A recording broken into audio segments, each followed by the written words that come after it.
Hey guys, thank you so much for clicking on this Netflix review. It really does mean the world to me when you sacrifice just a few minutes out of your day to watch my reviews. It really just means an awful lot, and I really do appreciate it. For those of you that are unaware, I try to review everything that's humanly possible to review that gets released on Netflix. And I want to save you time and only recommend you the best of the best. So if you're ever curious about whether something is good, bad, or completely mediocre, come to my channel and I will let you know. So subscribe if you haven't yet, and let's jump right into my review of Masters of the Universe Revelation. This is a sequel series to the original He-Man and the Masters of the Universe. So fans of that series, get ready for a roller coaster of emotions, both good, bad.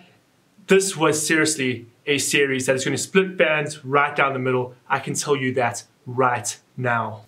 Okay, so I know I'm energetic, I know I'm up and I'm pumpy, and that's because I have got an awful lot to say about this series. So let's jump right into my breakdown of the narrative of this story. I'm only actually going to give you a brief breakdown of the pilot episode, of episode 1, because straight after episode 1, there is a serious change in the direction of the narrative, the themes the series tackles, and ultimately the growth and development of the characters. And I want you to experience that firsthand without any influence from me. So let's break down the very first episode.